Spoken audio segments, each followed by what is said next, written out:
Holy shit, everybody. Here we are, live as always. I am beyond pumped. I'm sure, obviously, you're reading what's going on. You guys have every clue who my guest is today and what's happening. Let's go to Facebook. Let's make sure that the feed is going. Remember, guys, like, share, comment. This is going to be an awful lot of fun. And I want to make sure that as many people as possible get to be a part of it. So, yeah, guys, and all of you, please tell me that you're here. Do your shout outs. Remember while we're doing this, I love your links. So if you've got Kickstarters going on, you've got anything like that happening, show us off. I'm sure Matt would love to see it. Now that we do have some people in here, I think, you know what? I think I'm going to start this one with a story. Because, again, today's guest is fucking huge. Last year, September, I was at Dallas Fan Expo. Me, my dude Doug, Chris Matt, and my beautiful wife Wendy. We were having a blast. Steph Wilson's here, best rated live stream in the outer lower hill. Thank you, my homie. Well, Brian Manel, good to see you, man. So we are at Fan Expo. It's great. We're having a really good show. And I had this really primo spot right across from Rags Morales. It was really great. And thanks, Steph. What was neat is right across, like right beside Rags, there was this curtain. And anyone who was going out to do any of the live panels or anything like that, they had to go in and out of there. And, usually I was too busy selling to really worry too much about that. But at one time, Wendy, who is an avid smoker, and I'm waving my finger at her, and she'll understand. You'll all understand why very soon. She goes out for a smoke, and out from behind there comes fucking Matt Hawkins, and he comes out, and because there's a crowd, he ends up kind of, hey Phil, what's going on? Good to see you, man. Because he, he's trying to get through the crowd. He ends up right in front of me. I stood up immediately. Holy shit, it's so nice to meet you, blah, blah, blah. And then I told him, when he said, guys, I tried to get the new camera hooked up, but ran out of time. Dude, we got all this backup. We're looking good, so don't even worry about that. Yes, Steph, that's a fucking banner going on. I set it up. We're looking good. Big man's here. We want it to look great. So he comes up. We're chatting, and I wanted him to be aware of how important it was and how much I appreciated meeting him. My wife is a massive Top Cow fan. The funny thing is I got her into comics, but she got me into Top Cow. She got into that. She loves Witchblade, Darkness, Magdalena, like all that stuff. Hunter Killer. I mean, like, it goes way in. So she loves all that stuff. And I told him that story and told him how important it was to us, but also told him, hey, man, it's her birthday this weekend. And this was a Witchblade birthday. We got her. It's up there. Witchblade #1. Thank you, Clay. Yeah, see, we got some Top Cow covers going on. We got her Witchblade #1 for her birthday, signed by, everybody. Mike Turner. Like all the way, yeah, like this was, and I literally, I know that I paid more than what it was worth. I actually gave up an editing gig and basically said, look, I'll edit your book for free for that book. And they were like, yeah, no problem. It was worth it because it made her so happy. And then Chris Matt, who's there and is an amazing artist, he went and he did this amazing cover for her, or this amazing sketch piece of Witchblade for her. It was a Witchblade birthday. I tell this to Matt. And Matt says, oh, that's awesome. Thank you so much. Give me just a second, and leaves. That, with almost anyone else, that's the end of the story. They leave, and that's it. No, not Matt Hawkins. Matt Hawkins comes back and brings that Witchblade #1 25th anniversary. And he brings that and gives it to her as a birthday gift. And that was the sweetest fucking thing ever. And as soon as she came back from her smoke break, I was like, you're going to kick your own ass so hard. So anyways, she goes, she thanks him. She got him to sign it and everything. And he really helped make that show. He's just such a good dude. And I love what he does. Yes, he's the big man at Top Cow. But for me, he's also an amazing writer, and that's what I want to talk mostly about today. So bring on the questions, guys. But we are very much going to be talking about creation. So without any further ado, let's bring out the big man himself. So excited. Let's start this train wreck of a show.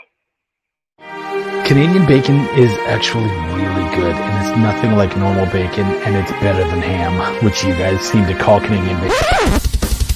I'm very good at writing. I write very well. Yeah, it's Shop Talk. Do some of your audience members like the word fuck? Cool. Then I'm going to keep saying fuck. Because I care. Matt. Hey, Chuck. Thanks for having me on, man. Thank you so much for coming. I really appreciate it. Oh, no worries at all.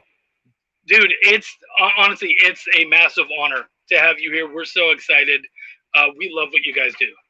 Well, thank you so much. It's, a lot of us work at home by ourselves now, post-pandemic, and it's nice to get out and talk. And conventions being shut down during the pandemic were kind of a big downer for a lot of us, not just for income, but just for the ability to socialize and meet people and chat with the friends in the industry and just period. I got divorced right before the shutdown, so it was not a good time for the shutdown for me.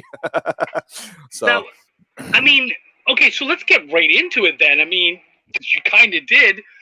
How does that, like a moment like that, you're in the middle of a fucking pandemic, recently divorced, are you in a sinkhole of I can't fucking write, or were you just pouring it on the page? How does that look? It was the former for me, unfortunately. I was paralyzed for a while and kind of lost in depression and those kind of things. And it worked out. I sought some help, and I'm not ashamed to admit that I took some Wellbutrin for a little while, and it helped me out. And I think it's a shame that people shame people for mental health problems. And I think it's wrong. I couldn't agree more. Absolutely. And I think that it's really cool of you to be able to say, hey, yeah, like I didn't handle it well. And a lot of us didn't. I didn't handle it well at all. In fact, it was difficult because, I try to explain this to some people sometimes. Probably half of my income was coming from conventions, and then I had a wife who was made about as much money as I did. So I went from a set amount of household income to 25% of that in less than 6 months. And it really sucked. Fortunately, got good friends, people that were looking out for me. Mark Silvestri took care of me, and Image took care of me, and I very happy, and I'm in a good place now. So, and I have my son Luke to thank quite a bit. He's been here at the house with me. He was the one in the background making the blending earlier, but he's a good kid. He's in college. Just got accepted to UCLA Film School as a junior, so I'm very proud of him. Good kid. Fantastic! Congratulations. That's amazing. Thanks. Yeah, it's a proud papa moment. It is weird for me to have a 20 and a 22-year-old son. It does make me feel a little old. Dude, my kids are my two oldest anyways are 19 and 21. So yeah, I 100% same boat. Yeah, it is strange. It's also strange, right? And I like it better talking to them as adults. I don't have a problem with little kids, but I'm not a fan of little kids, especially other people's. But I like talking to my sons as adults. It's a pleasure. I couldn't agree more, actually, and I've always said that too. Kids are great. I enjoy them, but I also enjoy being able to go, cool, go to your parents. Right. That's terrific. But having now adult kids that you can reason with, and also that you can even go, you know what? I'm going to walk away. Like being able to say that and say, look, this isn't going to get any better. We'll chat about this later. Yeah. My older son and I have had some issues over the years, but we've sort of worked those out. And I ultimately realized I just needed to let him alone and let him do his thing. And he worked himself out. And I had a moment the other day where I realized that he was going to be just fine too. And I posted that on Facebook. There literally was a moment where I had this epiphany where my sons are both going to be fine.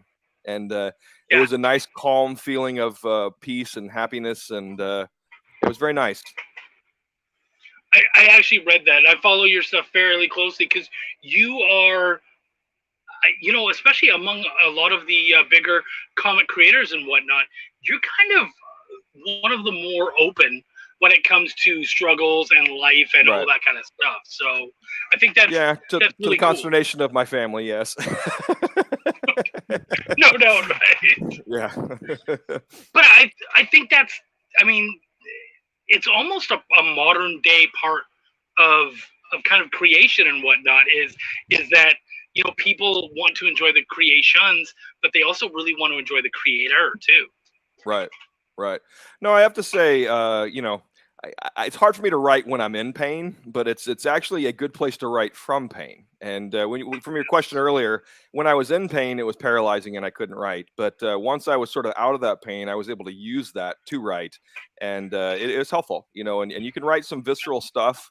Sometimes you're surprised at what you can do when you're in a certain frame of mind. And I've done a few really interesting things of late, some of which have not materialized yet. But I wrote a book called Colossus about a flesh golem from the Jewish faith that sort of beat up on two bullies. Well, didn't beat them up, eviscerated them. But that was kind of fun to do, actually. Well, see, and it's funny that you brought that up because Raven Gregory, I want to give some love out to him because he's the guy who set this up. He got us talking, which much love to him. I really appreciate that. But he told me that he goes to church every single Sunday, and he goes to a different church every time, and that's because of you. And he said that your search for faith and your interest in faith was, and the way that you described kind of going through that and whatnot, really challenged him and made him interested. So he wanted me to give that love out to you. Oh, very cool. I've known Raven for a very long time, from the time he first started the Gift back in the day. And Raven's actually the one that introduced Tyler Kirkham to the world. A lot of people don't know that, but Tyler was the artist on his book, and Tyler's a huge artist in the industry now, very successful, and he got his start from Raven. And by the way, Raven has no problem telling that story. Oh, really? Oh, yeah, he loves telling that one. Yeah. Yeah.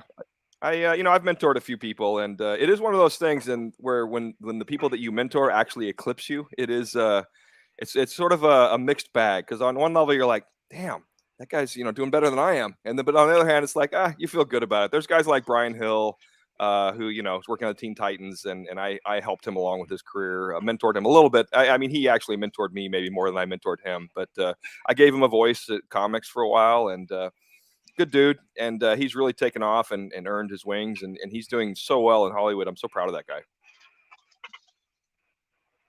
Yeah, no, I mean, and I mean, that's kind of the way of it, right? We get to see people move up or around us or whatever, you know what I mean? Right. We've got a lot of things going on.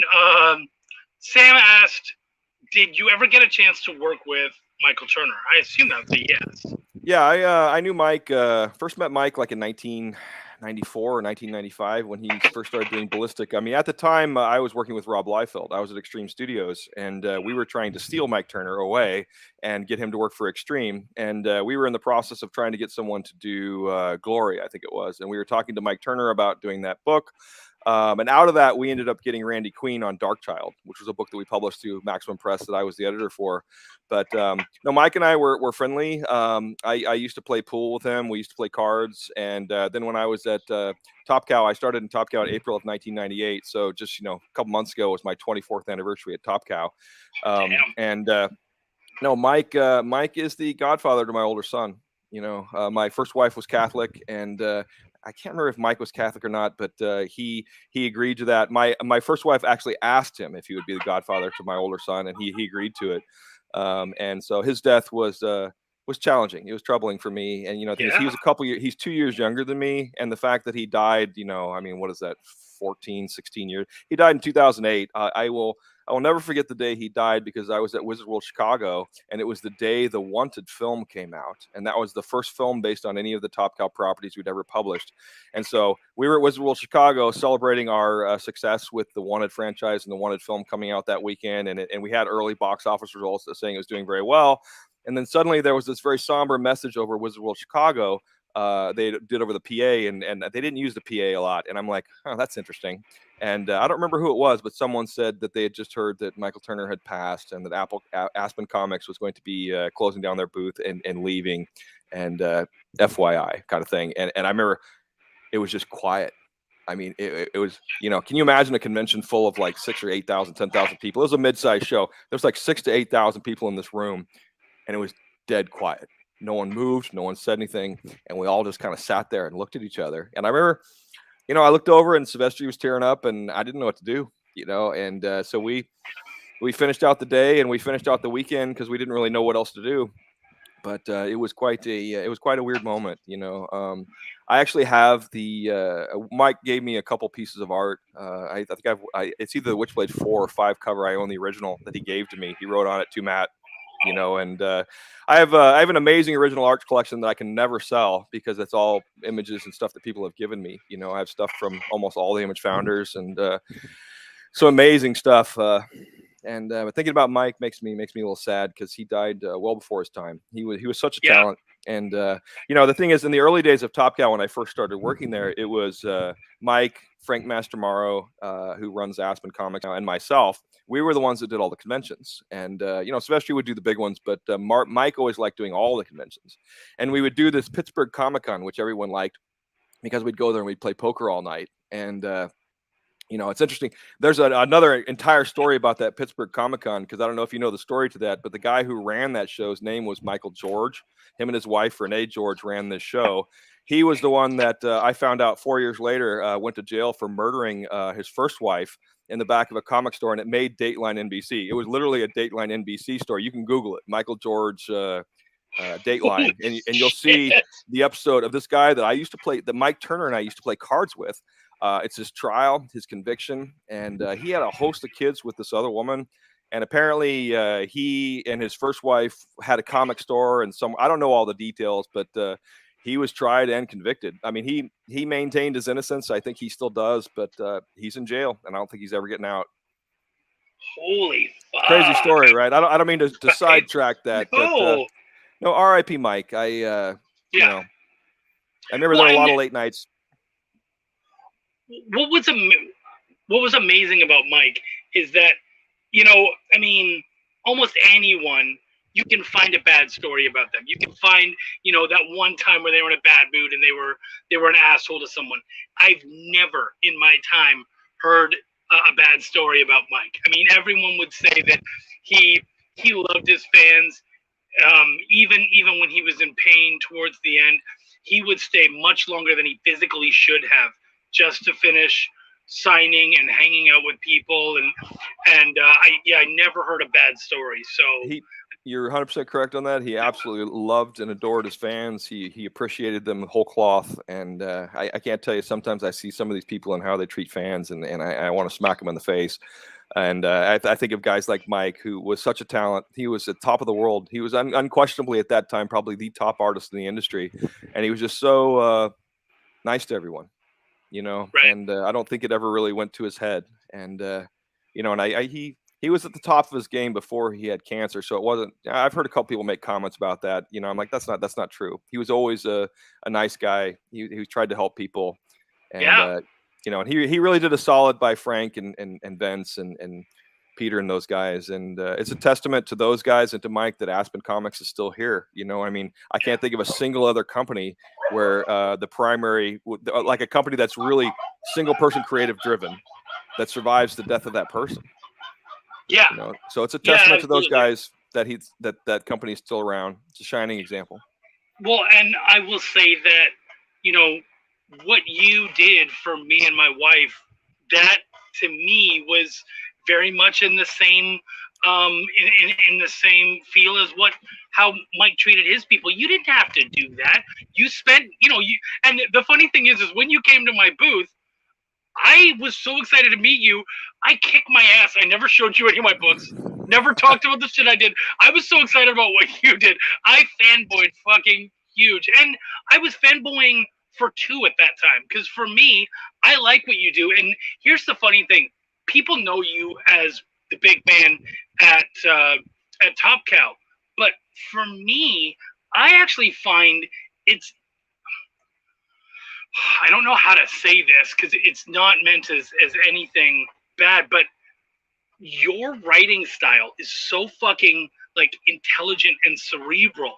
And it's not that the other titles on Top Cow aren't that, but things like, you know, Witchblade and Darkness and all that kind of stuff, they're a lot more adventuresome and sort of, you know, gritty superhero-y kind of stuff. Right.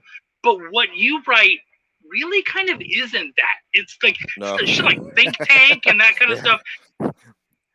And I'm not trying to disparage at all, but I just it's funny. Yeah, very much so. Yeah. No, and there's a lot of reasons for that. I think the biggest one, and this is the thing that people, when they discover, our origins on how we got into comics, people get a little frustrated. I didn't read comics when I was a kid at all, and Really? the first comics I read were the early Image Comics books that I picked up after Rob Liefeld hired me. And Rob hired me in April or May of 1993. It was at a not Golden Apple. Mile High Comics opened up a store in Anaheim, California. The Denver-based company, Chuck Rosansky. They did a grand opening for a store there. There was a signing that Rob Liefeld was at. My nephew, who's 13 years younger than me, was a fan, and he wanted to go. I didn't know who Rob Liefeld was. To be honest, I didn't know who anyone was. I didn't know who Jim Lee was, Mark Silvestri, Todd McFarlane. I'd never heard any of these names before. I hadn't even heard of Jack Kirby. I think I probably had heard of Stan Lee. But so, I got in the industry, and I think the first comic book I ever read was Brigade #2. And I remember at the time reading it and saying, wow, these really aren't written for me. And I'm like, I'm fine with that, and it's fine. And so I worked on a lot of those books. And what really sort of piqued my interest was when we started working with Alan Moore, because once I got into comics and I started reading them, I started understanding and respecting the art form. And I have to say, 30 years later, I love this art form. I love comics. I can't imagine doing anything else with my life. It is so weird to me that I'm doing this.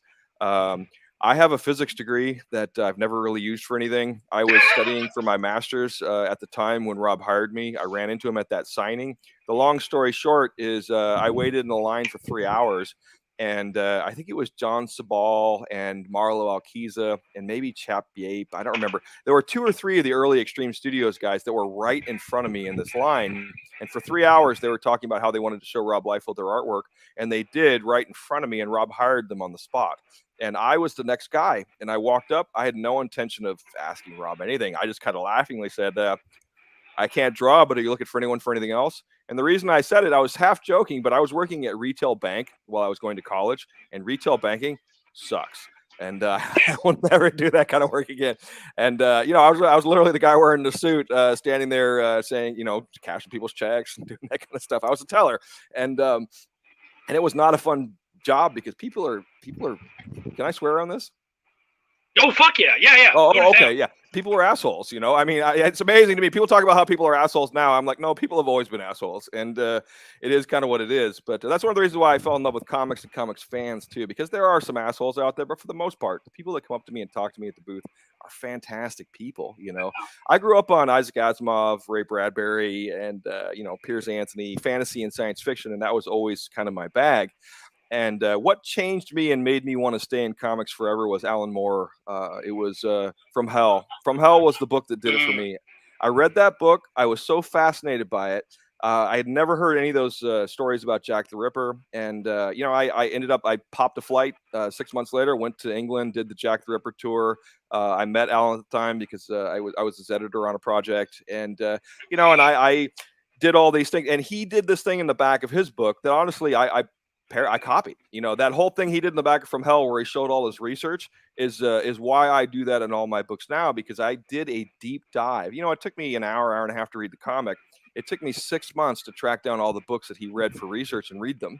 And it took me, and then I did the tour there myself and sort of walked around. And it was just so interesting to me that I was able to do that and really deep dive into it and get to learn that. And when I first did Think Tank, I included a science class in the back. It explained all my research, and people told me they loved it. So I just kept doing it.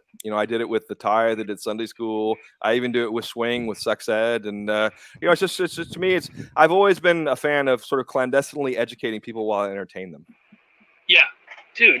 And it's so funny that you learned that from the back of an Alan Moore book, because that's how I learned how to script. Like in the back of Watchmen, he had his scripts in there. And I was like, oh shit, so even before I got into comics, I was already like, oh, this is what a script looks like. And I had an acting background, so I already appreciated scripts, but seeing how different comic scripts were from anything else I'd ever written read was really interesting. And I loved his approach to it. I mean, I would honestly say it's way more cerebral than I am. Yeah. I don't think I want to be that cerebral. Well, it was a life-changing moment for me at the time, because when I read Alan's work and I tracked all of it down and read most of it, I'm like, I learned things. You know, I mean, I was learning things that interested me, and I have a wide range of interests. You know, I love religion, I love politics, I love economics, I love science, and I'm fascinated by all these things. And the world we live in is a wholly interesting and dangerous place that you know, I'm very curious to see where we're at in 25 years. I'm wondering if the whole conceit of the new Star Trek about the second United States Civil War might not be true. Right? You know, so it's you know, it certainly seems to me that we're heading that way. You know, it's one of those things where daily you know, I get up every morning, I read CNN.com, I read FoxNews.com, I read Reuters.com, and I read AlJazeera.com, because you get 4 completely different viewpoints. Yeah. And when you kind of merge the 4 together, you kind of get sort of what I, in my head, think is the real picture. You know, I don't know. I really like that. So what a lot of people will kind of know about me is I'm actually a Canadian that lives in America. And to me, I get to see things from a very different standpoint. You know, so there's a lot of things where I'm like, hey, look, you guys have done a lot of great stuff, but there's some backwards ass shit going on here, and you can only kind of move forward on your own hubris for so long. And I'm telling you, it's not gonna last as long as you might want. Well, it's at the point now where the truth and facts are being stretched, you know, and people are looking at the truth and facts as perspectives, and I just don't fly with that. I don't post a lot of if you follow my feeds, you notice I do not talk politics on my feeds. I really don't, because it's semi pointless, you know, because you're not going to change anyone's opinion, so why bother? It's why I stopped talking about religion to people directly, because my religious story in my life is I was born and raised an evangelical Christian. You know, my parents were right-wing evangelicals. I was raised that way. My dad was in the Air Force. We lived on military bases, and military people are very conservative. I moved 15 times until I was 16, settled in Southern California, and have been here ever since. When I was 27, it was the research I did for the book Lady Pendragon that actually killed my religious faith. And I was going to a church in Redondo Beach, and started asking the pastor, who I was friends with because he lived near there and I lived near there too, you know, all these questions about religion. I started doing a deep dive into the Gnostic Gospels, and I realized in 1996 and 7, when I was doing that research, I really wish there was an internet back then, because what took me 2 years to research, I could do in 2 days now. Right. Do you know what I mean? I mean, or less. You know, it's amazing to me. You know, I'm 52. I'm almost 53, and so when I look at the you know, just the internet and just the massive amount of information and how quick I could find things, and I've gotten really good at Googling. I love it. I adore it. It's one of the reasons why I write about so varied topics, because you know, people always talk about write what you know. I disagree with that. I write what I want to know, because I write about projects. I'm like, if something interests me that I don't know about, whatever the topic, you know, I will then do a deep dive into it and see if there's a story there. Pat Shan's in the house, and he says, "Matt, go back and get that pink jacket action." I have no fucking idea what that means. How you doing, man? That's right. I put that was the picture I put up with that. Yeah. Right. You know, I wear dark colors. As you can see, I wear black. I've done that for 10 years. About 10 years ago, maybe less than that. My second wife told me, you know, you should just wear black t-shirts. You look good in those. So I'm like, okay. So I've worn a black t-shirt every day since. And you know, it makes things easy. I saw what Steve Jobs said about not having to worry about what you wear. So, you know, I have about 400 black t-shirts, about 30 pairs of blue jeans, and I have 4 or 5 dinner type jackets, whatever. It's amazing as a man how you can wear jeans and a black t-shirt and throw a jacket on and you look like you're professional. So that's sort of, but I've been trying to change my style around a little bit. I don't know. I've been dating a girl who wants me to wear some color. So I'm trying to wear some color now.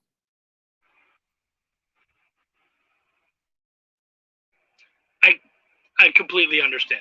And yet I'm still in the blue and the black and all that kind of shit, because you do what you love. You know what I mean? You do what's comfortable. Yeah, I like to do things that are easy. I'm a big fan of routines. You know, Dave Lee comes on and says, "Oh, go ahead." Yeah. Sorry, we had a little bit of internet hiccup there. It's fine. Go ahead. Oh, sorry. I know, right? Danny Lee said Ray Bradbury's story about authors whose spirits exist on Mars until their works aren't read anymore fucked me up. I think he said that was Truth Seeker. Ouch. You know, I've never read that one. I'll have to find that one. And No, I didn't. Yeah, no, that. See, Dave, Not familiar with you that got one. him writing down notes already. Good job. Yeah. No, I need something to read. I've been looking Prime for things to analysis. read. How much do your perspectives, right? How much do your perspectives shape your stories? Do you also tap into elements outside of that for writing? Here's an interesting. I'll use an example of a book I wrote called The Tithe, and The Tithe has two lead characters. The quick story about The Tithe is it's a heist story about a hacker group that decides to steal money from mega churches and give it to charity because they don't like the prosperity doctrine and they don't like what these mega churches do with the money, like buying jets for the pastors to fly around. They think it's anti-Christian. So what I did in that book is I created two characters for the FBI that were pursuing this woman that was stealing this money from the churches.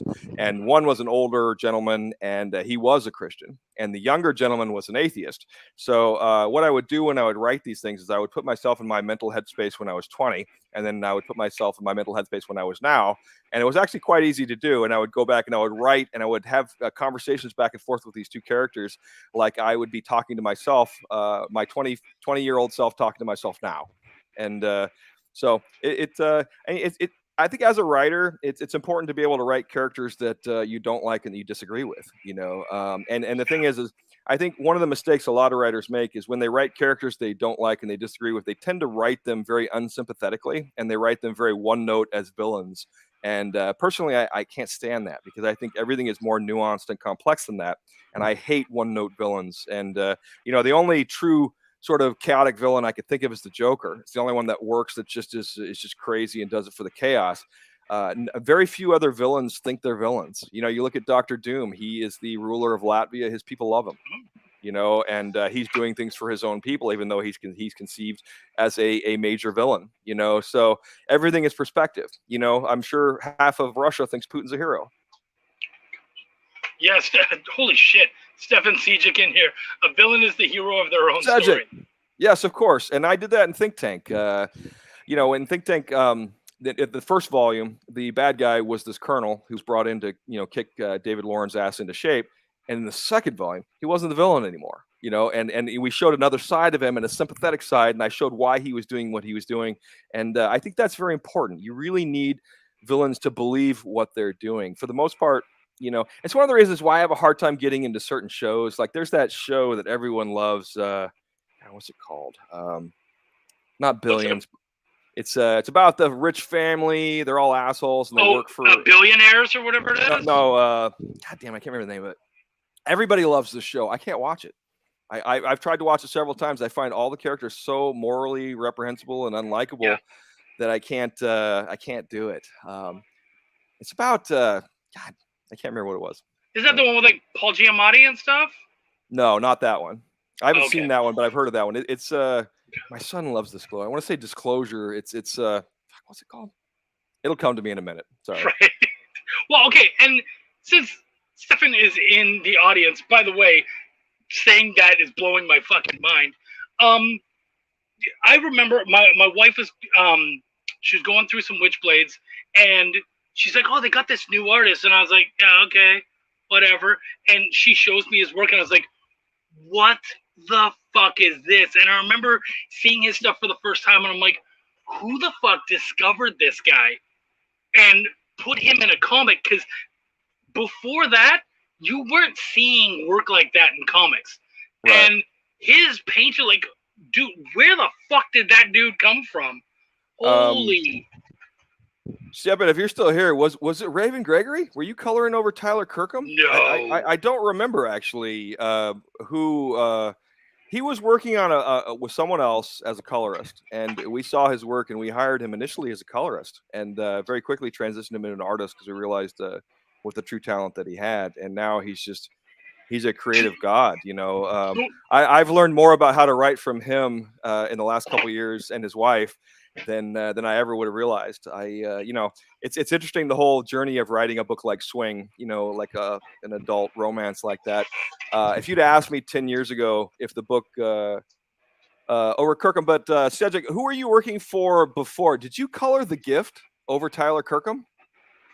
I don't, but you know, working with him is a pleasure. And now he writes and draws and does everything and paints. And he's doing these sculptures now that Dynamite's going to put out for his statues. And it's exciting. It's an exciting type in comics, I think, especially for creators. It's not. Okay. I don't remember who it was. But he was working in coloring, and then he came in and was working with Over Tyler doing on that's Darkness versus yeah. Okay. So, but and then I met it. We met his wife, and now she's doing Punderworld, which is Webtoon's like #2 book. And I worked with her on a few projects. I did Wildfire with her, which I look back on and would have radically rewritten. It's one of those books where I realized that I didn't really have a strong character voice. There've been a few projects where I realized I got so caught up in the world building and the story of the world and the laws of the world that the characters lost focus. And there's several projects I have that I go back and look and I can identify those. And I'm like, And you live and you learn. And it's weird for me sometimes because people bring those books up and tell me that they're their favorite books, and they're some of my least favorite books I've done. But I never tell them that, because if someone comes up and says they love this book, I sign it for them and thank them. Well, and the important part is they found something to love about it, some way of connecting, right. And that's really all that matters at the end of the day. I mean, you learned from it, and you go, okay, I know what I need to do because I didn't do it there, so I'm going to do it elsewhere moving forward. And Stefan, I have to say, and I know you're in the audience and stuff, but Sunstone, I am a vanilla motherfucking dude. And yet I read that book and I am engrossed by the characters. And actually, I saw you were showing off, I think, preliminary stuff for Swing last year.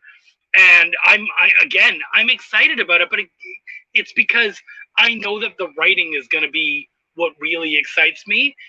When you can take a subject that I'm not necessarily interested in and build this world around it where you have to read it. You have to move on. It's just, I have to say, that's a beautiful talent.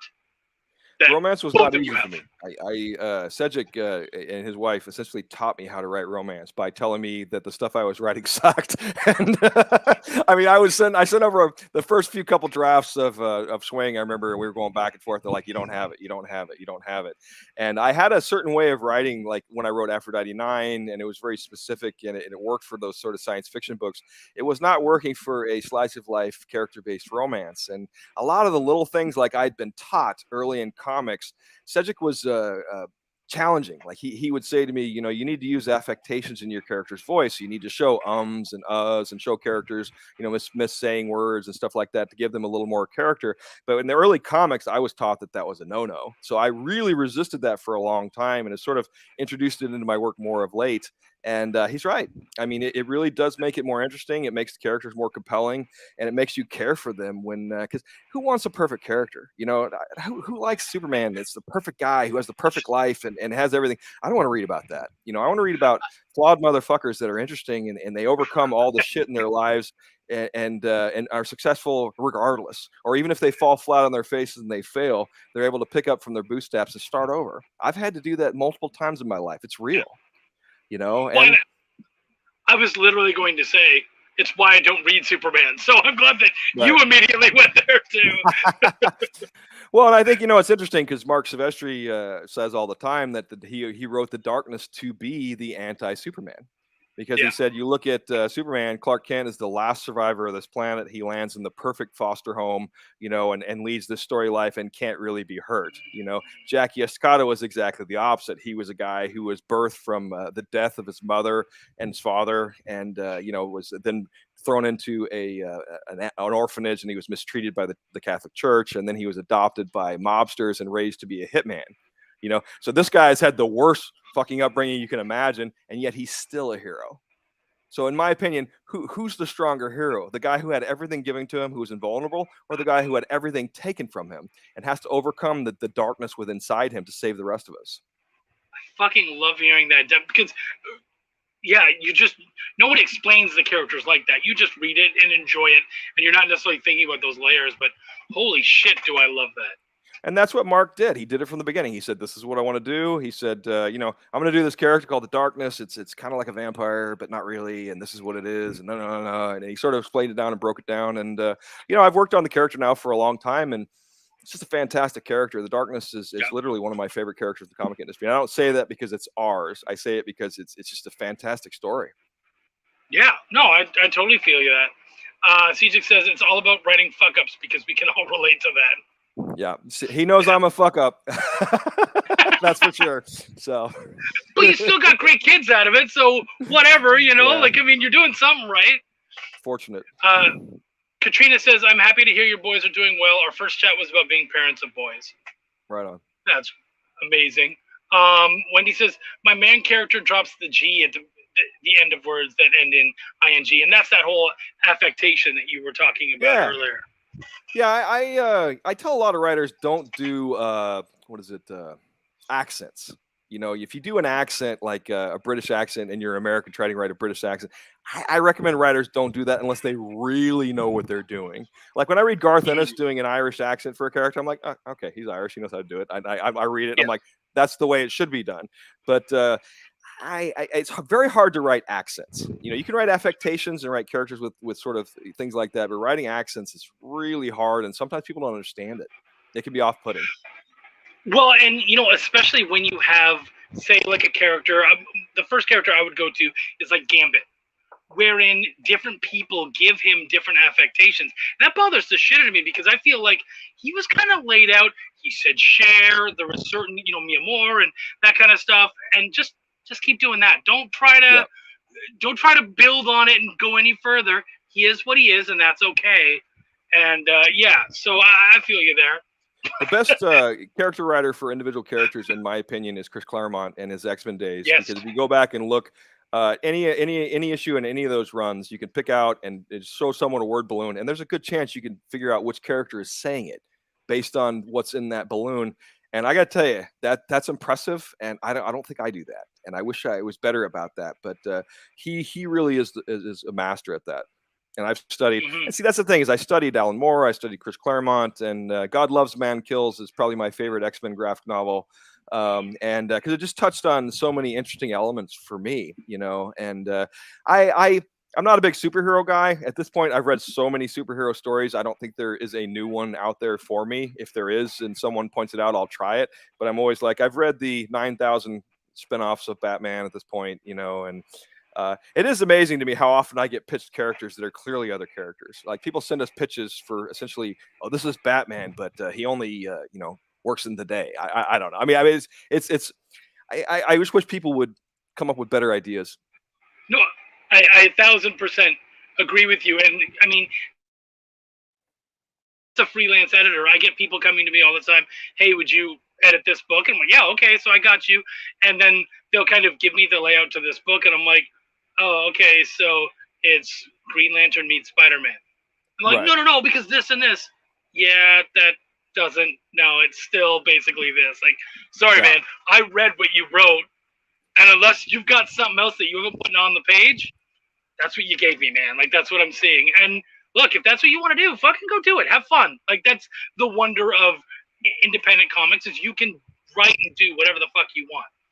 But I just wish people would tell me it's something else. Yeah, I just wish people would do less superheroes and do more other stuff because I think, especially coming out of independent comics, I find it more interesting someone writing about the legal profession from a character point of view or something like that, or anything that is more interesting. But Batman, but only protects bridges. But I mean, it's just. There are such good stories out there for all those superhero characters, and there are stories from literally every one of those characters that I've found that I've liked. But I don't seek them out anymore because I've been so disappointed over the years in so many of the superhero stories and the arcs, and it's just almost impossible. I'm at a point right now where I actually do enjoy the Marvel Universe and the Marvel Cinematic Universe and the movies and all that stuff, but I've missed the last several movies, and I haven't watched the TV shows, and people are telling me I can't watch Doctor Strange without knowing what happened in What If and these other things. And I'm like, huh? So I'm not even going to bother going and seeing it. I might watch it when it comes to Disney Plus, but I'm so behind. I fell behind on the Marvel Cinematic Universe, and now I have no idea what's going on. Well, I'll tell you, I didn't watch What If, and I still enjoyed Did you? Doctor Strange. So fuck him, yeah. Oh, I'll try. I like Benedict Cumberbatch. I'm a big fan, so I'll watch that when it comes to Disney Plus. But I think I'm at the age now where I don't really like seeing movies in the theater anymore either. You know, it's just I got my big screen TV over here, and I like watching movies with my cats. You know. So Well, and especially after COVID. This one's right up in my grill right now. So, and this one has feline leukemia and is probably. He looks pretty spry right now, but that's just because I gave him his medication. But he's a couple months from the grave, unfortunately. Yeah. Sorry, buddy. So. Oh man. Sorry, I didn't mean to make it turn into a dark area. Yeah, but. No, well, but that's the wonderful thing about this, right? We get to go from light to dark, back and forth. We get to talk about life and death, and superheroes. Superheroes are the pro wrestling of comic genres, fun, over the top, but there are other genres. Yeah. Yeah, no, and he's right. Absolutely. And and like I said, I've learned writing slice of life romance and fantasy stuff, or slice of life is really hard. And I had a hard time learning how to do it, and I think it took me multiple volumes to figure it out. And when I recently wrote Swing Volume 5, I reread Swing Volumes 1 through 4, obviously, to make sure I closed up all the loopholes. And when I wrote Volume 5, I was shocked at how much easier it was for me to write. At the characters and stuff like that. And all right, enough of you. Hey, sorry. Is that Fatty? Here.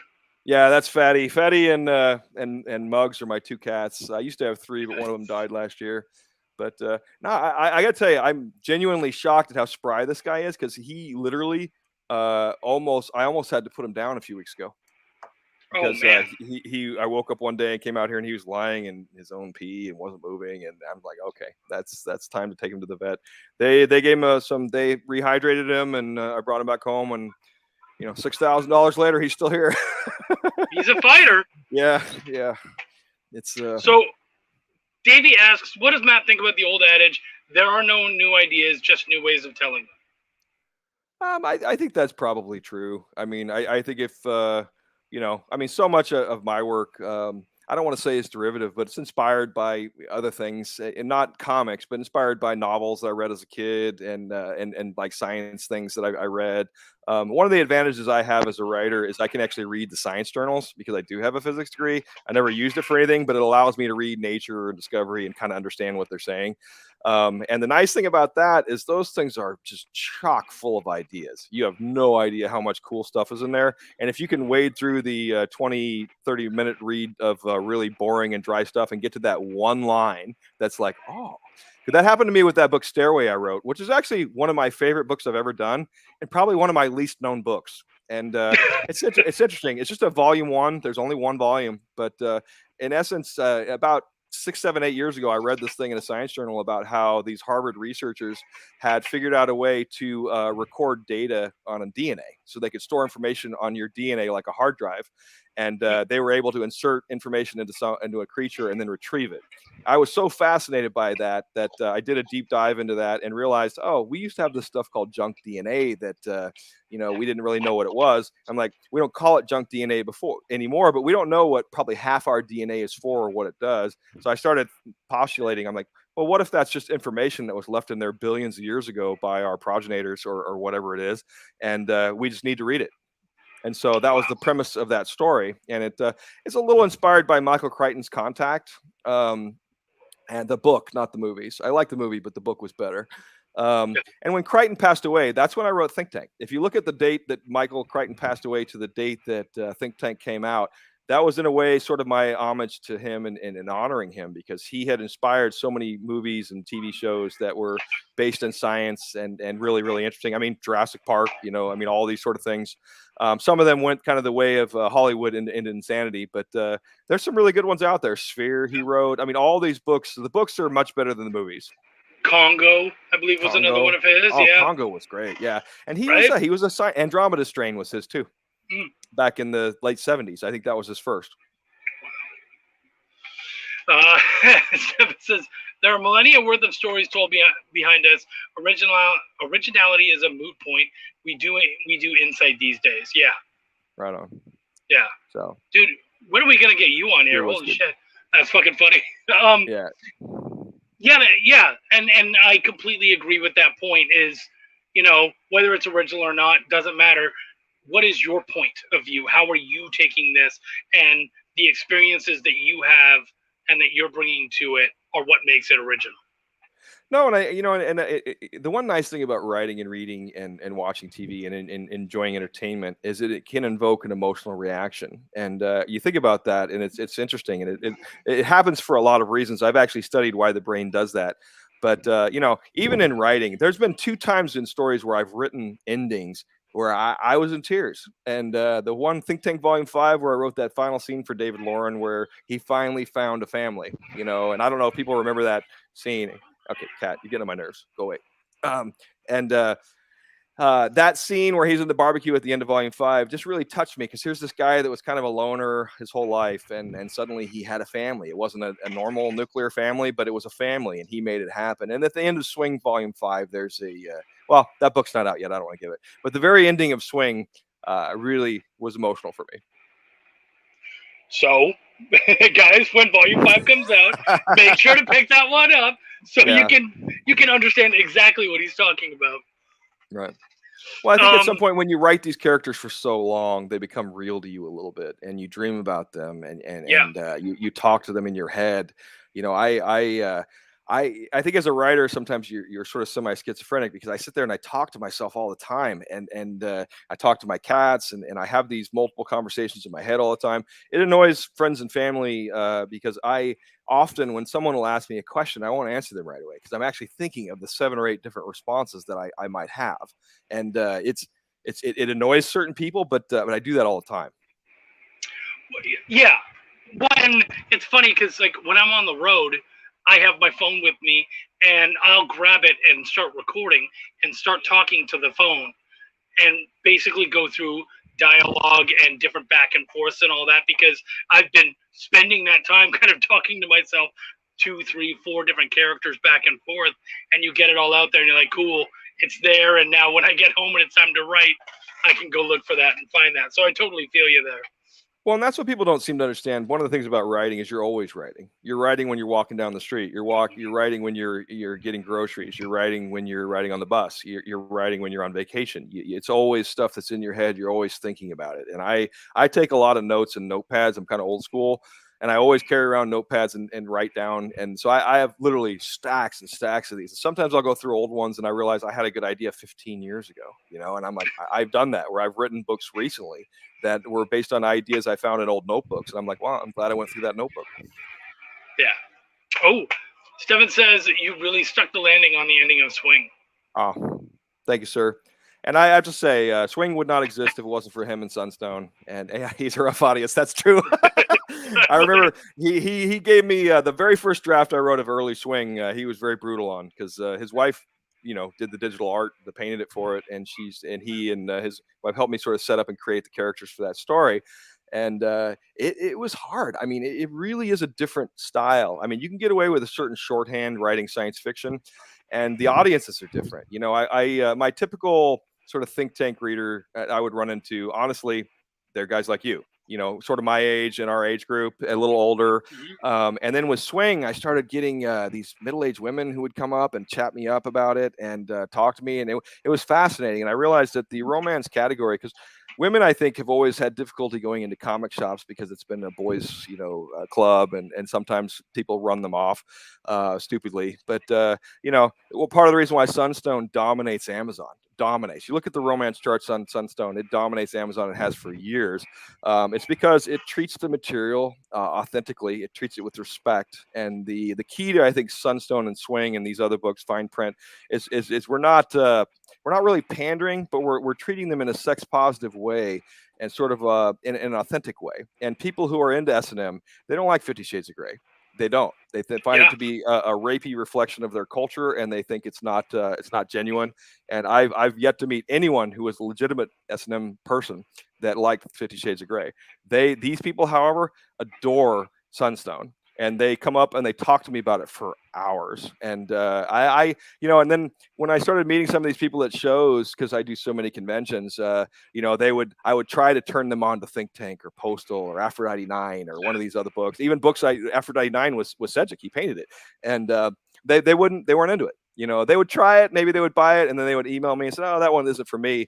And so, we created a category. And Cedric will tell you, I resisted putting out Sunstone in print for a really long time because it scared me. Because in the 90s, we got sort of that knock for bad girls and this kind of stuff and exploitation. And we really tried to, veer away from that. I think there's a market for it. I think Zenescope has taken that market and they've sort of continued to exploit it. And that's fine. I'm happy for them. But that's really not what we want to do. And I got to be honest, there's so many things in the business of comics that I'm not personally a fan of, but that we do because it's the business. And a lot of that has to do with collectability of things. And I've never been much of a collector. The only thing I've ever collected in my life were Dungeons and Dragons miniatures, and I own thousands. I actually credit being a game master for Dungeons and Dragons as my ability to world build in comics and write, partially because I started running a D&D game in 1979. I mean, it's been that long. And I ran it with some friends of mine from junior high. And then I started playing with some other guys from high school. And I still play with a couple friends of mine from high school. We play a couple times a month. I 1000% agree with you. Same thing. I was a DM, old school, loved it. I miss second edition so much. Oh, and, my God. Yeah, 2E, huh? Yeah. Right? And I chat with people who are playing now, and I'm like, fuck, if you need a fifth, let me know. You know what I mean? Like, I'd be in. So, yeah, I totally feel you. Yeah, and it does. I remember being at work and working on NPC character sheets on my lunch, and people are like, what the fuck are you doing? And I'm like, man, I'm just creating, Creating characters. It's all creation. I don't even know how to explain it. Yeah. I shit you not. I still do this to this day. I make D&D character sheets for every one of my characters in comics. Every comic, David Lauren has a D&D character sheet. Mark from Postal has a D&D character sheet. And I'll tell you why. Because they have those little sheets. I have the old school ones too, like from AD&D. Like that when they had those pullouts. And I photocopied 1,000 of these. And what I do is I just fill them out. Because it makes you think about things like, what is his strength? What is his intelligence? What is his charisma? What are his stats? What are his strengths? What are his weaknesses? What is his background? Where did he come from? Who were his parents? Why? These are the things that I want to know about people's characters. And I subscribe to what's called the iceberg method of writing. And I think Stephen King may have coined that, where the writer knows everything, but 80% of it is never seen by the reader. But it informs everything. And I use this example a lot. So people have seen my podcast before, sorry. But to me, if you're going to say goodbye, okay, if I say goodbye to you, that's one thing. But if I say live long and prosper, that means something else, right? It tells you a little bit about me, my person, my character. If I say goodbye, that tells you something else about my character. Do you know what I mean? So there's all kinds of things you can do that are slight things that give characters interesting in depth and tell you about something.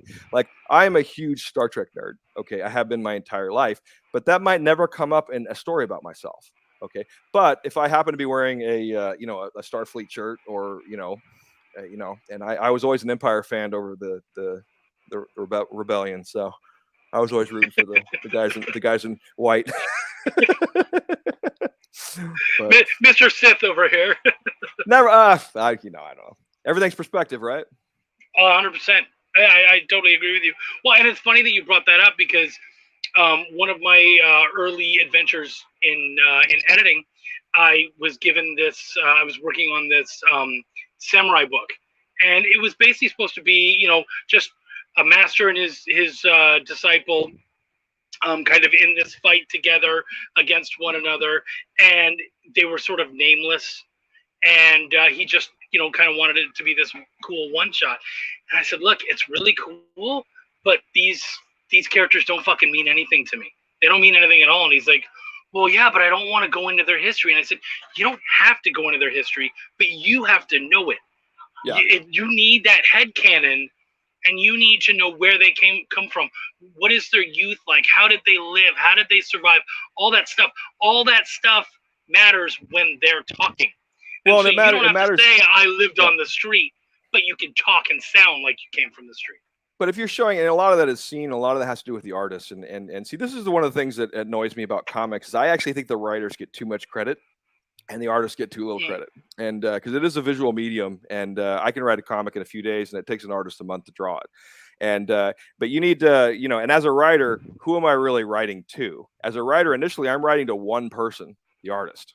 And then the artist is taking that and interpreting it and visualizing it. And there are things like what is behind you on your wall and the Witchblade thing tells me about you, you know. And so I tell people that all the time. What in a book I just did called Colossus. If you go into Michael's bedroom, the lead main character, there are posters on his wall, there are action figures on his thing, and there are various things in his room that were put there for a reason, because they tell you a little bit about his character. And you know, and I think those things can be very subtle. You know, I mean, if you have a man who's single, lives at home by himself, like I do, but he has pictures of his wife and his family all over the walls, but you never see this family, he doesn't talk about it. That's an interesting question. It's like, well, who are these people? Why is he not talking about them? Does it come up in the story later? I mean, all these things are vitally important to the story, and they're things that people don't think about and they forget. I so often see in the backgrounds behind characters nothing, you know, or just nondescript things, and people often don't think enough about these things, and I think they're vitally important. Oh yeah. Oh no, I absolutely agree. But do you find that that's something that you have to include in your script, or do you find that the artist tends to bring that in themselves? It depends on the artist. Most of the time, I will include at least some photo reference, or it's indicate this guy's a Star Trek nerd. You know, throw up a Vulcan, you know, thing on the wall, or something like that. You got to be careful because of you know, copyright issues with what you're doing. But there's fair use, and if you know what you're doing, you can get away with it. But I would encourage people not to violate copyrights. Oh yeah, I'm sure that's a very expensive habit. Yeah. Well, it's like, you know, and in Swing, you know, I mean, when Kathy goes to see, this is an example of something that the artist Linda did that I didn't do. Like when Kathy, the character in Swing in Volume 1, which is free up on Top Gal's website, if anyone wants to go and download an entire 128-page graphic novel for free, go to topgal.com/free. The main page has, and there are, I think Sunstone Volume 1 is there. There's like 80 or 90 original graphic novels there that are all free. And we don't do that because we're nice. We do that because there's multiple volumes and we want you to buy the rest. But they're free there. I believe in sampling. I'm not personally a fan of selling a book to someone that won't like it and won't read it, because for me, I'd rather find the person that will like it, because if someone meets you at a convention and they like you and say, oh, that's a nice person and I like his work, they become a fan for life, you know, and they seek out your work, and they seek you out. You know, I've been seeing some of the same fans at conventions now for decades, and they feel like family to me. You know, it's I don't mean to be disingenuous about that, but there's a couple people that come up to me. I know their kids' names, I know some of their drama, I know what's going on, and you know, I chat with some of these people on Facebook, and I have been open about some of my mental health issues, and people come talk to me about it, because I'll chat with them if I have the time, and they catch me in the right place where I have a minute to chat online. It's not always the case anymore, and I'm more and more busy of late, but you know, if I can, I try. Yeah, of course. Stefan, and so we got into D&D, and the chat went fucking mental. Stefan says, D&D and role-playing in general are the best hobbies for writers. It's literally freestyle character and world building. Yeah. People started, Chuck's a bard, thank you. I'm definitely roguish at the very least. Brian says, what's your favorite kind of D&D character to make? Oh, I always enjoyed playing a fighter. You know, I like the big, dumb, strong fighter that acted first and spoke later. I just enjoy that character because it's one, it's easy to play. But I think I've only played D&D twice. I've game mastered thousands of times. I mean, it's not just Dungeons and Dragons. I role master Traveler, Gamma World, Car Wars. Oh my God, there's so many of these things over the years. There was a Star Wars role-playing game that I ran a campaign for a while. It's just fun. You know, I just literally wrote up a brand new campaign in the last 48 hours for D&D. And 3-page document I put together and sent it off to peeps, and I'm excited about it.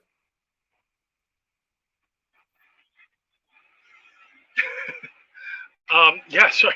I'm still trying to slip through this chat and see, and it's still D&D like all the way through. Oh, no worries. Everyone's so excited. Right? Eric says 100% agree. I grew up on Seinfeld and learned to pay attention to all the details for each character thanks to this. And yeah, like, I mean, that was someone who he would tell you later on, in every single episode there was a Superman somewhere. And that was a fun little detail you could look and try to find. And that's just for his love of the character. So, yeah, I totally agree with that. Phil Leon's in the house. Good to see you, Phil. You know, one question I had for you because we're into our hour, and I don't want to take up too much of your time. But I spoke to someone. I've spoken to several people, trying to get some wisdom and whatnot. And anytime I ask anyone, how do you come up in the world of comics? Usually now they're like, be where I was when I was. I don't know how the fuck you do it now. The world is so different. So I guess what I would say to you is, um, how what do you think that people who want to get into the industry and whatnot and want to take it seriously, what do you think that they have to kind of prepare themselves and do in order to get in there and really make it happen? I don't think there's preparation anymore. I think there's just action. I mean, the barrier to entry in comics is lower than it's ever been. It's easy to put up a digital comic. It's very easy. It is, however, much harder to make money these days, and the profitability barrier is harder. But so there are a lot of people publishing and writing and putting content up online where they're not really making any money and they're doing it for the love of it. We run this Top Cow talent hunt that has brought many very prolific people into the industry. Teenie Howard, Isaac Goodhart, Stephanie Phillips, just to name a few. These people all were first introduced to the industry through our Top Cow talent hunt that we run sort of every other year. And, Steve Fox and Ben Kahn. And I mean, there's a lot of people that are in the industry now that came in through the Top Cow talent hunt. But to me, the best way to break into comics is just to make comics. And the truth is you're not going to make money for a while, and you have to understand that. So don't quit your day job. And, and it's good. I think it's good that initially you do comics and you kind of learn by doing. There's all kinds of resources you can read online. The one thing I would always say is if you're ever going to read a book on how to do anything, make sure the people that wrote it actually do those things. I'm always shocked at how many how to write books there are by people who've never written anything. And I'm like reading those things. Like Sid Field's screenplay book is great. Stephen King's book on writing is great. And there's a few others that are good. Obviously, the Campbell like that are great. And Campbell has a terrific line, and I probably won't quote it correctly, but it says, it's in the cave that you're afraid to go in where the treasure is. And that treasure could be your career. It could be, your livelihood. It could be all these things. So you have to do things you're afraid of to actually be successful. And, and I think that's challenging for, writing. It is weird to me that Swing is now the best-selling book I've ever done. It's been published in like 20 some different languages. And it's the only book I've ever published that's been published in all the Asian languages. I have copies of Swing in Korean and Thai and Japanese and Chinese. And I never had any of my books before that. And what I learned is that, sex and romance is universal, and the American military, AKA think tank, is not. A book like Think Tank doesn't do very well in a lot of other countries, but a book like Postal did reasonably well in Europe, but in South America. But Swing does well everywhere in the world, and Sunstone sort of paved the way for that. So I have Stepan to thank for that. Well, it's a universal concept, right? Regardless of where you are in the world, right? Sex, sexuality, love, all that sort of stuff. It's universal. And I think we write it, and I think the difference is, and I've seen a lot of people try to knock off this category of books that we're doing, and every single time I've seen it, they've done it the wrong way. They're doing it more exploitive, and they're sort of creating it for male power fantasies, and that's fine, and I don't have a problem with that stuff. I know some people do. I don't really like it. I don't really read it. But, the thing with the books that we're doing is they're more accessible, I think, to women. And the one thing I've learned of late is that women read a hell of a lot more than men do. So if you're gonna write books and you want to sell numbers, you need to write to women. That actually, I think you're dead on. And right now in the comments, I'm getting tons of. I'm working on my Cyberforce story. I'm setting up my talent. Who else was there? There was some other people. I'm doing my talent hunt piece. So and I mean, even myself, I know. I remember when you put it up, you were like, "You can't be published by," and you had a list, and I was like, "Have I worked on any of those in the list? No, not yet. Okay, cool." Well, because the idea of it was we wanted to try to give an opportunity to someone that had been reasonably unpublished. And if you're self-publishing on the fringes and just kind of doing it for the fun and the joy of it, and you only have a few hundred fans, that to me, that doesn't count like the same as, I wrote 4 issues of Moon Knight. You know what I mean? I mean, that's a whole different thing. Yeah. And so the idea is to give someone a chance. Someone that wrote 4 issues of Moon Knight, they had a chance. Yeah. If they didn't capitalize on it, that's on them. Yeah, exactly. We're sorry it didn't go any further, but that was your shot. Right. Next. Yeah. Exactly. Yeah, no, I totally, yeah. And see, and comics is an interesting field because I can tell you this. I've published at this point thousands of comics, and I've written hundreds and hundreds. And I have published many really well-written, well-drawn comics that no one cared about. And that's happened a lot of times. And sometimes it's hard to find an audience, and you got to stick with it.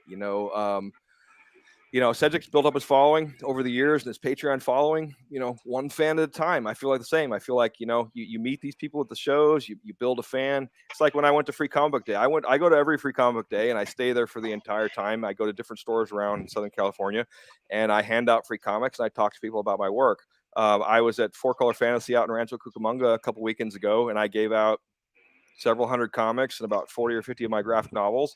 And Chris Brady, the owner of that store, told me that, that helps, because suddenly people like me, they know I was there and they want to try my material. And that's the best way. It's hard to give someone a digital comic and convert them as easily as there's a physical comic. There seems to be, like, if I give someone a physical comic and say, do you want this, and they take it and they get my autograph or something, that has more meaning than giving someone a PDF. And I think it's because there's a perceived value in it because it's printed, and there's some truth to that. And maybe that'll change over the years. But I almost every convention, I have a very specific strategy that I go to because it is very hard as writers to do conventions. It's much easier for artists because they can sit there and do remarks, they can sketch.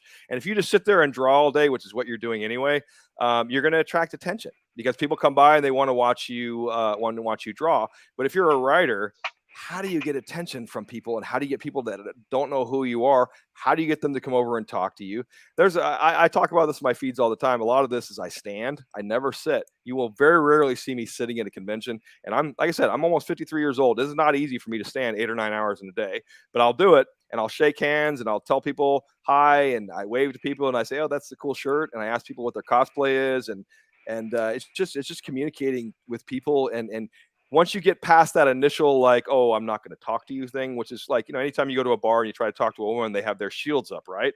You got to get past that shield, and then you can actually have a conversation with them. It's the same thing with people walking around at a comic book show. If they don't know who you are, there's a resistance for them to talk to you. But if you're standing, you're looking out, you're smiling, you're well-dressed, not well-dressed, but you're clean, and your product looks good and you look on point. You're going to have someone's more likely to come over and talk to you than the person that's sitting down with their head down, looking at their phone, and then an hour later complaining about how no one buys their book. I can't tell you how many times that's happened at conventions where I've had people near me. How do you do it, man? How are you selling so many books? How are you doing this? I said, because I'm trying. I said, it's an effort, it's a job. Act like it. I had, I don't tell this story a lot, but at my first convention, I went there and so excited. Did exactly what you said, stood up, paid attention, pushed, did everything I could. And there was an artist that, I knew over Facebook and whatnot. And we got to talking and he was telling me how shitty the convention was for him. And I'm like, yeah, I'm sorry. And I didn't want to tell him. I'm actually, doing pretty good, better than I thought I would. And I, at one point, just to be a good friend, I wanted to go over and just be like, hey man, let me pick up some books and kind of brighten his day. And as I went over there's several kids checking out his stuff and he's fucking turned around talking to someone behind him. And I'm like, yep, that's your problem right there. I ain't buying shit from you. And I walked away. I never told them that. Yeah. Because I don't know how to tell you that, but it was right there. They were eating the chum, and you let them take it. And then, and I just think that's ridiculous. So yeah, I completely fucking agree with you on that. But the one other point I'll give out to people that can do this is on Fridays at a 3-day show, my strategy always is I look for people with 3-day badges, And on Friday, I will ask them, because if they don't come by or they don't come and talk to me, I'm assuming they don't either know my work or don't like my work. But I look for people with 3-day badges, and I'll say, hey, do you read comics? And if people ignore me, I don't care. They walk on by. But a lot of people say, yeah, I do read comics. I said, can I give you a free comic that you can check out? You get stuck in a line, give it 5-10 minutes, give it a read, and then come back and let me know what you think. And I'll give out 200. I usually take a box or two of books to give out. And I know a lot of people can't afford to do that, but I can, and so I do it. I'll give out 200 to 400 books at a show on a Friday. I only do it on Friday, and almost invariably, 2 to 5% of these people come back Saturday or Sunday. They chat me up and they buy my books, and and that's how I've built my audience over the last decade. That's brilliant. Yeah, and I mean, obviously, not everyone can do it, but that's a really interesting way of pulling it off. Yeah, and I wish I had, because I've been doing this more lately, because I give out, now I do a postcard with QR codes that has a link to a digital download. And now, thank God, the pandemic with the restaurants, everyone knows how to use these things. Because I used to do this pre-pandemic and no one knew what a QR code was. Oh, do I need an app for that? But now, because of the menus and the shutdown, everyone knows what these things are. And so I recommend make a little postcard or a business card with a QR code for a digital link, a download to your site or to your free comic or to your free preview, because you'll be shocked at how many people will look at that now. I mean, in the past, because I have little clicker trackers on how many people download or view these things. In the past, it was not a lot, but now I go to a con and I'll give out these things and I'll come back and there'll be a couple thousand clicks, a couple thousand views. It's a lot. Yeah, that's pretty amazing. It's huge. And that's a lot cheaper than giving out a free comic. So you know what? Print some business cards with a little piece of, or a little postcard with a little piece of image on it. Say, here's the name of my comic. This is the tagline. And here's a QR code for the preview or the free first issue. Because that's much cheaper to do. I mean, you can go to FedEx Printing or Kinko's, or there's no more Kinko's. That is FedEx. You can go to one of these print shops, and for $100, you can print a couple thousand of these things. Yeah. Dude, no, that's a brilliant idea. And actually, I have seen a couple people done it. I have not done that yet, I'll be honest. But that's a really good idea. That's something that I should consider doing. Hey, are you coming to Texas at all this year? Do you have any shows set up? Well, I want to come to Comic Palooza, but they have not greenlit me as a guest yet. So if you guys have any influence over Comic Palooza, tell them that you want me back as a guest, because I would like to come, and I actually have it on my schedule to come. But if they're not going to help me with it, I tend to do the conventions where they assist me, meaning they give me a free table, they might give me a free flight, a free hotel, or whatever it is. There's so many conventions anymore that, and there's enough of them that are willing to do that. Those are the shows that I do. The shows that we pay to go to are San Diego and New York. That's it. I don't pay to go to any other show. And that makes sense. Well, between you and I do have a table at Comic Palooza. So if you end up in the area, you can always hang out at my table. I'll gladly cut off a corner for you. Cool. Enjoy yourself. Well, I would like to come. I like the Texas audience. I like the Texas market. I've done shows in Dallas and I've done Houston. I've done Austin. I've done San Antonio. I think those are the 4 cities I've done shows in Texas. Yeah. And I did the Dallas Fantasy Fairs with Larry Langford back in the 90s. Mike Turner and I used to do those together. So, I mean, I know has passed on and had famously had that purple suit or whatever it was that went up for auction. But and that's probably, no one knows what I'm talking about, so I'll shut up. But no, I like I said, I've been doing conventions. I've done 8 to 12 conventions a year since 1993. Yeah. So that's a lot of shows. And I do international shows. Like Saturday, I will be in Abu Dhabi for the Abu Dhabi International Book Fair. Well, and weren't you at one in the United Arab Emirates earlier this year too? Same, yeah, in Dubai. That was a few months ago, and I'll be back in Dubai in December for their new show. Good for you. That's pretty great. I handle all the foreign for Top Cow, and so that's one of the reasons why Top Cow, I think, has been so successful for so long. Is Witchblade and Darkness and Fathom and Tomb Raider and all those books that were early Top Cow, they translated very well to the European marketplace. A lot of other comics don't. And so, if you go to Germany or France or Spain or Italy, all these countries, they know Witchblade and Darkness. And in fact, in Germany, we were selling more copies of Witchblade than we were in the United States. Brazil too. So there's conventions in all of these. Wow. And once you start, and the nice thing is once you start hitting the international roadshow, you start getting invited to all of them. And I've been to I don't even know, 40 or 50 different countries at this point where, I've seen the world for free. And I love it. I've been to Japan. I've been, all over the world. I mean, how much of that are you able, while you're over there, are you able to soak up very much of that? Because I know, like, even myself, the little bit of traveling that I've been able to do to cons and whatnot, you're usually out there, you do the con, you try to see as much as you can, but you're just kind of piling in real quick while you're taking care of other shit, and then I almost always stay for an extra week. For the international shows, I do 1 or 2 international shows a year, and I always stay for at least an extra 5 or 6 days. Like I did Athens 3 or 4 years ago, and I stayed there with my second wife, and it was one of the funnest trips I've ever had in my life. I went to see the Delphi, all these sort of ancient sort of Greek ruins, and went to the Greek islands, and it was a beautiful, wonderful trip, and we had a good time, and I really enjoyed it. And then I had an interesting, on the flight back, they went through through Turkey, through the Istanbul airport, and it was right at the point where Trump was doing his thing, and Turkey was no longer letting Americans into the country. So we got stuck in the airport in Istanbul for like 2 days because we missed our flight, got delayed, and we had to wait for another flight. So yeah, that was an adventure. There's all kinds of interesting things. I have some crazy stories that I like to tell. And and I got to tell you, you really bond with people when you do international travel with them. Like I did not know Danny Strips or Marcus or a few other people or Paolo Pantalina at all until I went to that Dubai show a few months ago, and now I feel like they're close friends of mine. Bernard Chang I've known for a long time, but he was there and I hung out with him, and suddenly I feel like he's a good buddy, where to me a year ago he was just a guy in the industry I knew. You know what I mean? So yeah, absolutely. There's a bit of a bonding when you're somewhere in a foreign country and you're trying to figure things out, and I really enjoy it because Thierry Mornay, one of our publishers in France, is just such a good guy, and I speak a little bit of French. And when you go over to countries like that, they're so used to Americans being assholes to them that when you're actually cool, they sort of embrace you. And I know a lot of Americans don't seem to like the French, but I love them. And I think they're fantastic, and I think they're great people, and I really enjoy all my times over there.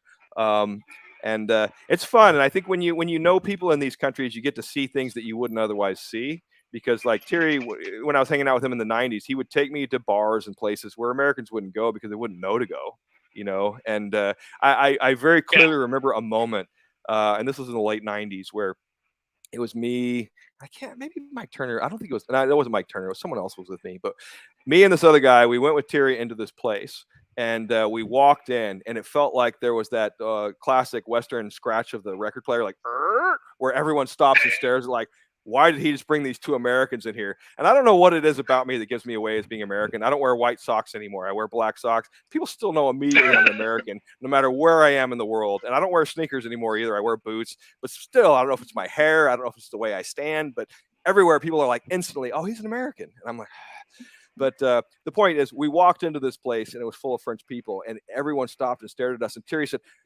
no, these are two of the good ones. And everyone was like, yay! And all the hands went up, and people started cheering, and people were passing drinks around. And it was a good feeling because I felt like a part of it, And, I think Jules said it best when she said that kindness matters, I think it does. And I really don't understand why people are cruel and mean and say evil shit. And it's nice to be accepted overseas and not have to wear like a Canadian Maple Leaf pin or something. Yeah. No, I've done shows in Canada. I've done Toronto. I've done Vancouver. I did Calgary. Calgary was one of the most interesting shows I think I've ever done. A little known fact. I don't know if you know this, but Calgary has the per capita the most breast implants of any city in the world. No, I did not know that.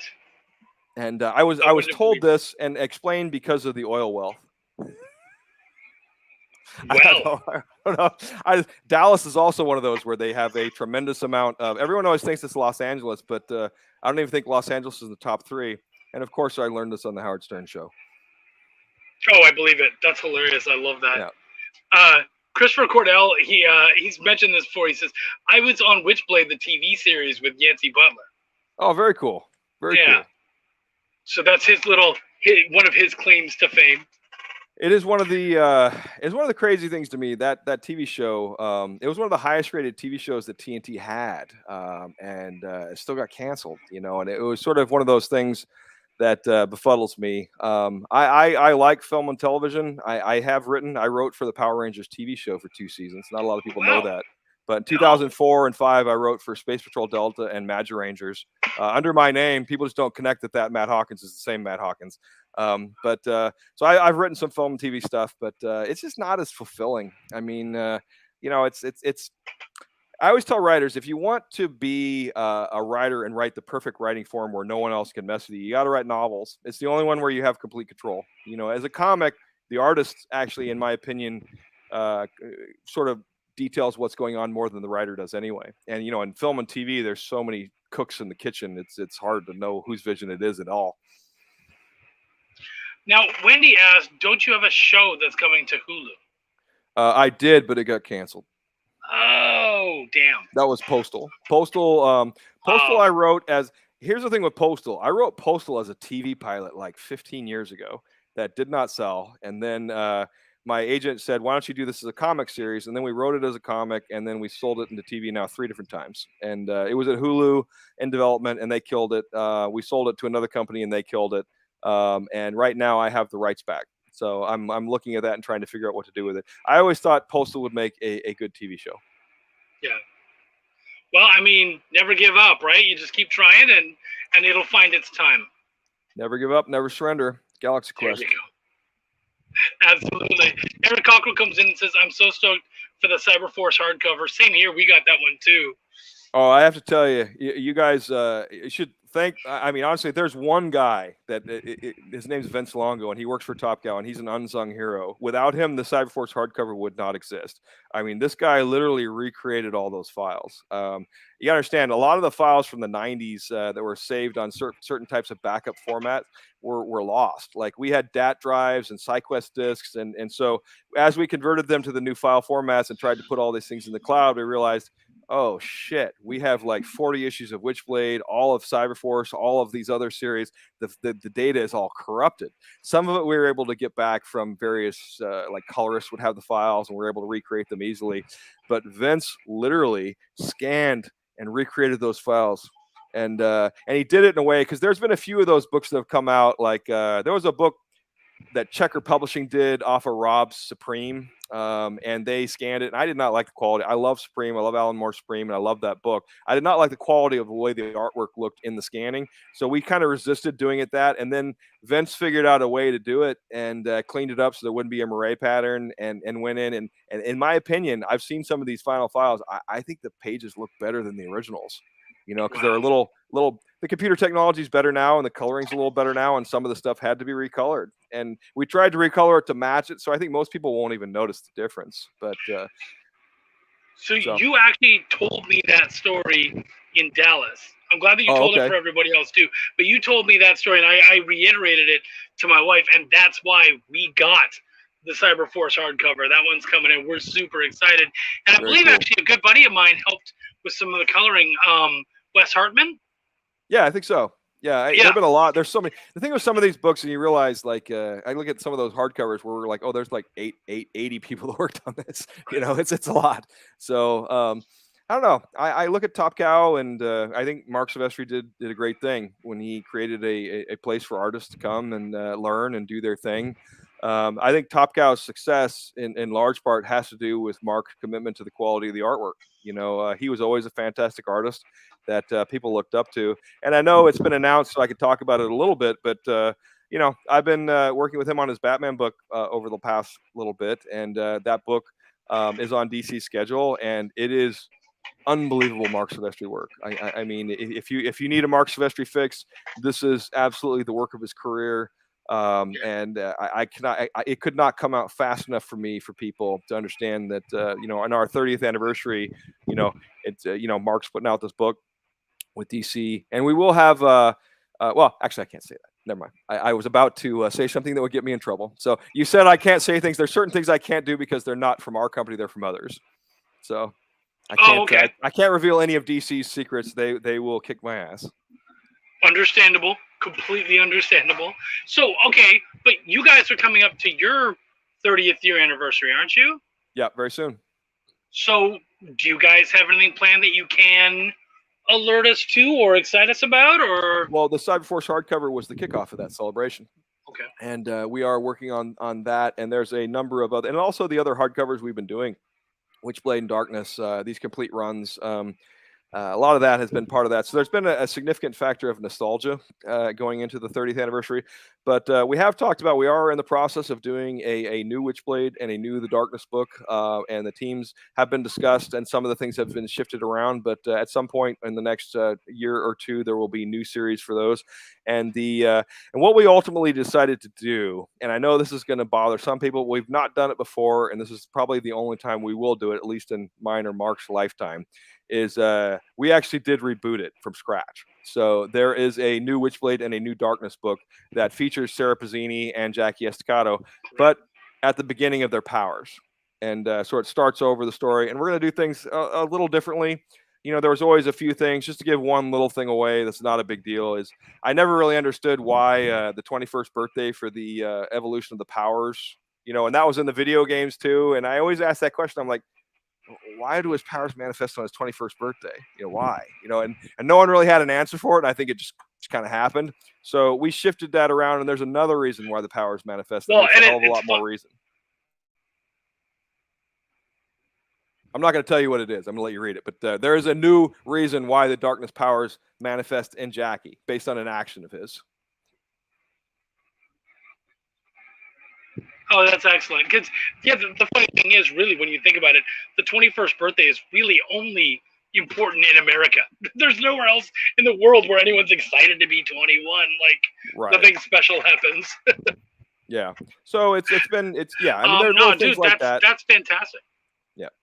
So, and there's a lot of other stuff. I mean, we have a lot of commemorative editions and stuff like that we're putting out.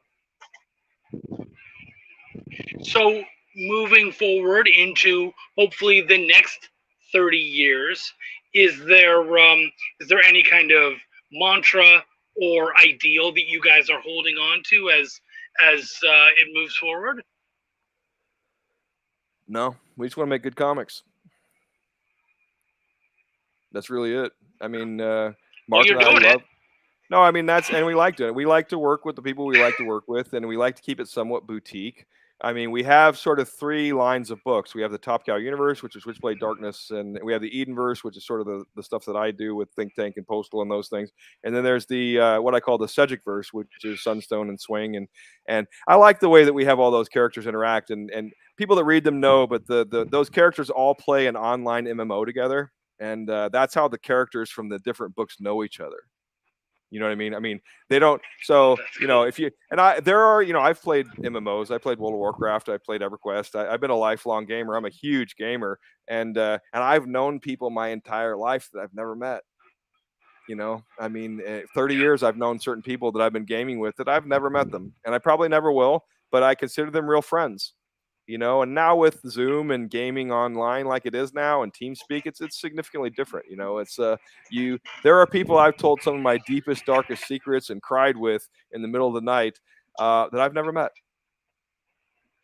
Yeah.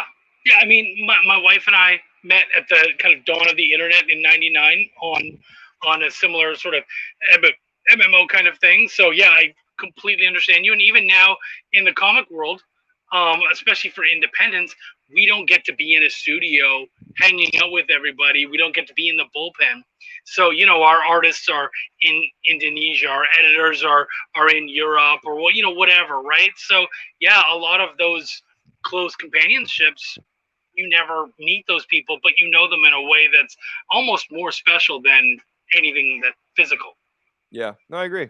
You know, and you develop lifelong friendships, and sometimes it's nice to have someone you can confide in that doesn't really know you personally, know you in person, and it's interesting what you're willing to confide to people. I love it. I think it helps when you don't see the judgment on their face. You know what I mean? Like, you get to just say whatever you say, and then, I don't have to see how you react to the thing that I just said. I can just be happy that I unloaded it, and you seem to deal with it, so we're good. Right. Agreed. Good. Well, I mean, Matt, I think we're just about headed out. There was, guys, I'm so sorry. There's so many comments and all that kind of stuff. Obviously, I did my very best to keep up with it. Is there anything else you wanted to talk about or throw people towards before we head out for the evening? Well, I would just say, you know, like I said, I believe in sampling, and I could tell you to go read all my books, but go try them out for free. You know, if you go to topcow.com and there's free comics, there's a big button at the top that says free, or just topcow.com, you know, what's it, /free. And there's a long list of stories there. And I guarantee you there's at least one or two there that you'll like. Sort of go through it and take a look. I mean, there's some of Cedric's books there. There's some of mine. There's some of Silvestri's. You know, like there's, I think the first issue, you talked about Hunter Killer earlier. There's some of that. There's, you know, the first, I think, arc of Witchblade is up there. So almost any of the major titles at Top Cow, if you want to see what they're about and try them to see if you actually like them and would care to spend your hard-earned money on it. Because look, the last thing I want you to do is blow $10 on a book of mine and then not like it. I'd rather you never spend the money. Yeah. And that's it. No, I totally feel you. And I love that about you. Thank you so much, Matt. I really appreciate you being out here. And all of you guys, your comments, your questions, everything. We couldn't have done this without you guys. Thank you so much, everybody. Matt, awesome. I appreciate you coming out. We had a blast. Guys, peace, love, and comics. Take care of yourselves. Stay safe. And I do say live long and prosper. So peace. Absolutely. Live long and prosper. My name is Chuck, and I give a fuck. Take care of yourselves, guys. See you around.